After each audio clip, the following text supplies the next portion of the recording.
മൗലവിമാര് പറ്റിച്ചതാണ്, അപ്പൊ ഞങ്ങൾ ഏറ്റെടുത്തോളൂ എന്നാണ് TP അബ്ദുൽ മദനി പറയുന്നത്. തെറ്റായാലും ശരിയായാലും നിങ്ങൾ ഈ ഉലമാ സംഘടനയിലേക്ക് അതിന്റെ കുറ്റം ഇട്ടേക്കുക, നിങ്ങൾ സംഘടനയെ അനുസരിക്കുക. ഇത് മുജാഹിദുകൾ രണ്ടായി പിരിയുമ്പോൾ ഒന്നിച്ചു ചേർന്ന യോഗത്തിൽ അദ്ദേഹം പ്രസംഗിച്ച പ്രസംഗമാണ്. ഇത് മുജാഹിദുകൾ തന്നെ പ്രസിദ്ധീകരിച്ചതാണ്. അപ്പൊ മൗലവിമാര് ശരിയായ പൗരോഹിത്യം, തെറ്റ് നിങ്ങൾ ചെയ്തോളൂ, ഞങ്ങൾ ഏറ്റെടുത്തോളും, ഞങ്ങൾ ആഖിറത്തിൽ ഞങ്ങളായിക്കോളും എന്നാണ് പറയുന്നത്. ഈ പൗരോഹിത്യം സഹോദരന്മാരെ നിങ്ങൾ മനസ്സിലാക്കണം.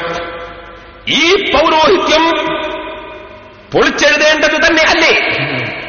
അത് ഇൻഷാ അല്ലാഹ് നാദാപുരത്ത് വെച്ച് തന്നെ പൊളിച്ചെഴുതും. ഈ പൗരോഹിത്യം അനുവദിക്കുകയില്ല. ഇനി എനിക്ക് നിങ്ങളോട് പറയാനുള്ളത്, ഇവര് പറയുന്നു പൊളിച്ചെഴുതിയത് എവിടെയൊക്കെയാണെന്നറിയോ? ഒരു വലിയ പൊളിച്ചെഴുത്ത് നടത്തിയത് അള്ളാഹുവിനുള്ള വിശ്വാസത്തിലാണ്.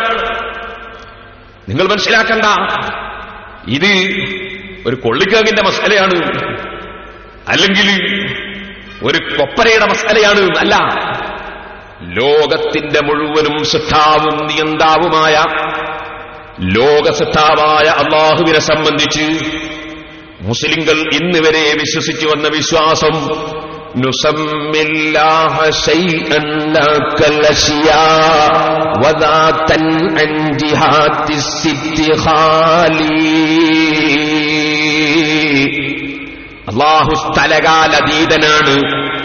അള്ളാഹുവിനെ കുറിച്ച് മേലെയെന്നോ താഴെയെന്നോ ഭൂമിയിലെന്നോ ആകാശത്തിലെന്നോ എല്ലാ സ്ഥലത്തും പരന്നു കിടക്കുന്നുവെന്നോ അള്ളയില്ലെന്നോ ഒന്നും വിശ്വസിക്കാനും പറയാനും പാടില്ല. അള്ളാഹുവിന് മേൽഭാഗം, താഴ്ഭാഗം, പിൻഭാഗം, മുൻഭാഗം, വലതുഭാഗം, ഇടതുഭാഗം, ഇങ്ങനെ ഭാഗങ്ങളില്ല. അവൻ പൂർണ്ണമായും സൃഷ്ടികളിൽ നിന്ന് വ്യത്യസ്തനാണ്. ലൈസ കമിസ്ലിഹി ശൈഉൻ വഹുവസ് സമീഉൽ ബസീർ. അല്ലാഹുവിനെ പോലെ ഒരു വസ്തുവും ഇല്ല. വലം യകുൽ ലഹു കുഫുവൻ അഹദ്. അല്ലാഹുവിന് തുല്യമായി ഒരാളും ഇല്ല. അവൻ സർവ്വ സൃഷ്ടികളിലും വ്യത്യസ്തമാണ്. അതേ, നിങ്ങൾക്ക് അല്ലാഹുവിനെ സംബന്ധിച്ച് എന്തു തന്നെ മനസ്സിൽ ഉദിച്ചു വന്നാലും കുല്ലുമാ ഖതറ ബിബാലിക ഫല്ലാഹു സുബ്ഹാനഹു വതആല അലാ ഖിലാഫി ദാലിക. നിങ്ങളെ മനസ്സിൽ ഉദിക്കുന്നത് പോലെ ഒന്നുമല്ല അല്ലാഹു തആല. അവൻ പൂർണ്ണമായി സൃഷ്ടികളിൽ നിന്ന് വ്യത്യസ്തനാണ്.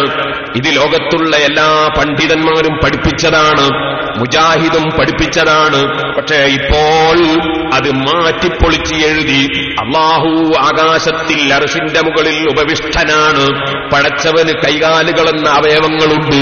പടച്ചവൻ രാത്രിയിൽ ഇറങ്ങുകയും കയറുകയും ചെയ്യുന്നുണ്ട് എന്നൊക്കെ പടച്ചവനെ സംബന്ധിച്ച് പറയാൻ തുടങ്ങിയത് മുജാഹിദുകൾ തന്നെ. അത് അള്ളാഹുവിനെ കുറിച്ചുള്ള വിശ്വാസം പൊളിച്ചെഴുതിയതാണ്. ഞാൻ രണ്ടും നിങ്ങൾക്ക് കാണിക്കുന്നു, ശ്രദ്ധിക്കുക. മുജാഹിദിന്റെ ഖുർആൻ പരിഭാഷ 1-ാം വാള്യത്തിൽ അതാ അമാനി മൗലവി തന്നെ കേരള നദ്വത്തുൽ മുജാഹിദീൻ പ്രസിദ്ധീകരിച്ച ആ പരിഭാഷയിൽ അമാനി മൗലവി തന്നെ പഴയ കാലത്ത് എഴുതി വെക്കുന്നു, അള്ളാഹുവിനെ സംബന്ധിച്ച് നമ്മൾ പറയും പോലെ ഏതെങ്കിലും ഭാഗവുമായോ പ്രദേശവുമായോ അവന് പ്രത്യേകം അടുപ്പവും ബന്ധവും ഇല്ല. അതിനാൽ അവന് ചെയ്യുന്ന ആരാധനാ കർമ്മങ്ങളിലും പ്രാർത്ഥനകളിലും ഇന്ന ഭാഗത്തേക്ക് തിരിഞ്ഞുകൊണ്ടായെങ്കിലേ അവന്റെ ആഭിമുഖ്യവും ശ്രദ്ധയും അതിലുണ്ടാവുകയുള്ളൂ എന്നില്ല. അവൻ ഏതെങ്കിലും സ്ഥലത്തോ ഭാഗത്തോ പരിമിതമായുള്ളവൻ അല്ല.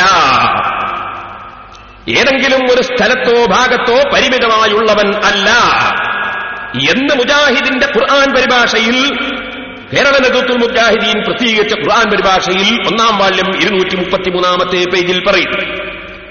ഇനി അദ്ദേഹം തന്നെ ഖുർആൻ പരിഭാഷയിൽ വേറൊരു സ്ഥലത്ത് പറയുന്നു, അള്ളാഹുവിനെ സംബന്ധിച്ച് വന്ന ആയത്തുകൾ, ഹദീസുകൾ, അതിൽ ചിലത് അതിന്റെ പ്രകടമായ അർത്ഥം, ബാഹ്യമായ അർത്ഥം വിശ്വസിച്ച് അങ്ങനെയാണ് അള്ളാഹു എന്ന് വിശ്വസിക്കാൻ പറ്റാത്ത ചില വാചകങ്ങൾ ഉണ്ട്. ഉദാഹരണത്തിന് നിങ്ങൾ കേട്ടിരിക്കും യൻസിലു റബ്ബുനാ തബാറക വ തആല. അതിന്റെ ബാഹ്യാർത്ഥം അള്ളാഹു ഇറങ്ങും എന്നാണ്. ഇറങ്ങുക എന്നത് പറഞ്ഞാൽ മേലെ നിന്ന് താഴോട്ടേക്ക് വരലല്ലേ, അത് അല്ലാഹുവിനുണ്ടാവുകയില്ലെന്നുറപ്പാണ്. ഇതുപോലെ യദുല്ലാഹി, യമീനുല്ലാഹി ഇങ്ങനെയൊക്കെ കാണും. എന്നാൽ അതും അല്ലാഹുവിന് കൈ എന്ന അവയവം ഉണ്ടാവുകയില്ല എന്നുറപ്പാണ്. ഇതുപോലെ അല്ലാഹുവിനെ സംബന്ധിച്ച് ഖുർആനിലെ ഒരായത്തിൽ നിങ്ങൾക്ക് കാണാം, ഒരായത്തിൽ അല്ലാഹു തആല ഫിസ് സമാവാതി ആകാശത്തിലും വഫിൽ അർളി ഭൂമിയിലും എന്ന് വരുന്നതൊക്കെ ഖുർആൻ പറഞ്ഞിട്ടുണ്ട്. ഇതുപോലെ ഐനമാ വഹുവ മഅക്കും ഐനമാ കുൻതും, നിങ്ങൾ എവിടെയായാലും അല്ലാഹു നിങ്ങളെ കൂടെയുണ്ട് എന്ന് ബാഹ്യാർത്ഥം വരുന്ന ആയത്തുണ്ട്. അതുപോലെ ഹദീസിൽ നിങ്ങൾ ഖിബലയിലേക്ക് തുപ്പരുത്, ഖിബലയുടെയും നിങ്ങളുടെയും ഇടയ്ക്ക് അല്ലാഹു ഉണ്ട് എന്നർത്ഥം വരുന്ന വാചകം ഉണ്ട്. അപ്പോഴിങ്ങനെ ഓരോ ഹദീസും നോക്കുമ്പോ എന്റെയും നമ്മളെയും മുന്നിൽ ഒരു ഹദീസ് നോക്കുമ്പോ, വേറൊന്ന് നോക്കുമ്പോ അള്ളാഹ് ആകാശത്തിൽ, വേറൊന്ന് നോക്കുമ്പോ അള്ളാഹ് ഇറങ്ങുന്നു, വേറെ നോക്കുമ്പോ എല്ലാ സ്ഥലത്തും അള്ളയുണ്ട്. ഇങ്ങനെയൊക്കെ പറയാൻ പറ്റുമോ അള്ളാഹുവിനെ സംബന്ധിച്ച്? ഇതൊക്കെ ഖുർആനിലും ഹദീസിലും വന്ന വാചകത്തിന്റെ ബാഹ്യാർത്ഥങ്ങളാണ്. അതുകൊണ്ട് നമ്മുടെ ഇമാമിങ്ങൾ എന്തു പറഞ്ഞു?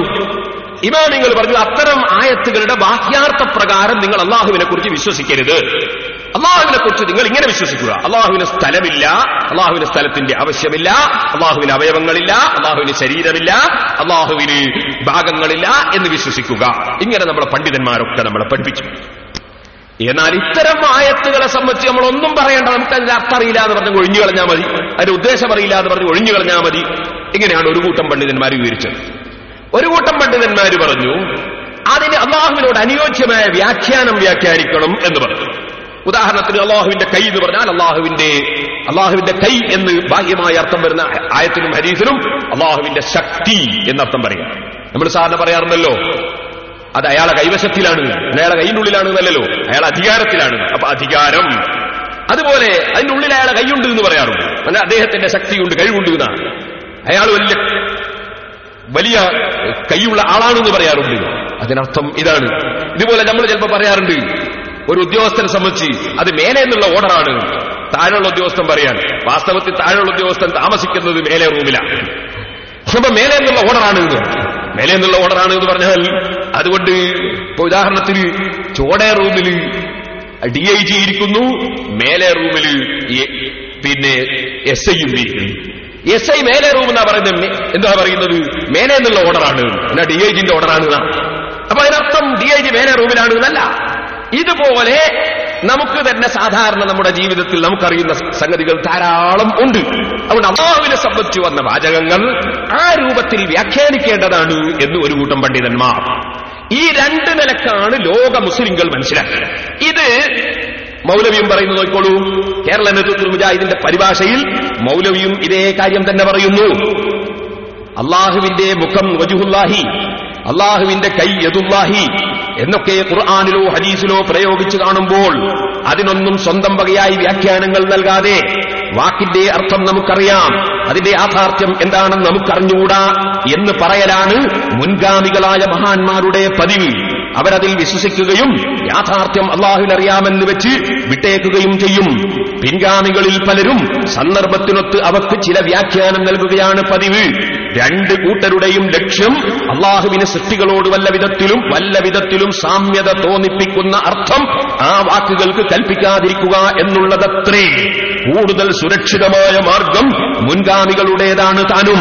ബാഹ്യാർത്ഥം നോക്കുമ്പോൾ സൃഷ്ടിഗുണങ്ങളോട് സാമ്യത തോന്നിക്കുന്ന ഇത്തരം വാക്കുകൾ ഉപയോഗിക്കപ്പെട്ടിട്ടുള്ള ഖുർആൻ വചനങ്ങളുടെയും നബിവചനങ്ങളുടെയും ശൈലിയും സന്ദർഭവും പരിശോധിച്ചാൽ തന്നെ ഒരു പക്ഷേ വാക്കുരൂപത്തിൽ നിർവചിക്കുവാൻ വിഷമമുണ്ടാകാമെങ്കിൽ പോലും അവയുടെ സാരം ഇന്നതാണെന്ന് ഏറെക്കുറെ ഓരോരുത്തർക്കും അവരവരുടെ സ്ഥിതിയനുസരിച്ച് മനസ്സിലാക്കാവുന്നതുമായിരിക്കും.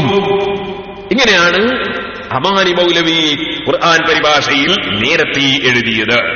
എന്നാൽ ഇപ്പോൾ മൗലവിമാരത് പൊളിച്ചെഴുതി. ഇപ്പൊ മൗലവിമാരെന്താ പറയുന്നത്? അങ്ങനെ നമ്മക്ക് അറിഞ്ഞൂടാന്ന് പറഞ്ഞ് വിട്ടാലൊന്നും പറ്റൂല, അതുപോലെ അങ്ങനെ അള്ളാഹിനോട് യോജിച്ച വ്യാഖ്യാനം കൊടുത്താലും പറ്റൂല. പിന്നെന്താ വേണ്ടത്? പടച്ചവൻ അർശിന്റെ മുകളിൽ ഇരിക്കുകയാണ്, പടച്ചവൻ ആകാശത്തിലാണ്, പടച്ചവന് സ്ഥലം ഉണ്ട് എന്നിങ്ങനെ തുടങ്ങിയിട്ട് പടച്ചവനെ സംബന്ധിച്ച് അങ്ങനെ പറഞ്ഞാലേ പറ്റുള്ളൂ, എന്നാലേ മുസ്ലിം ആവുള്ളൂ എന്നാണ് ഇപ്പോൾ പറയുന്നത്. നോക്കോളൂ, 2005 ഏപ്രിൽ അൽമനാറ്, 2005 ഏപ്രിൽ മാസത്തെ അൽമനാറ്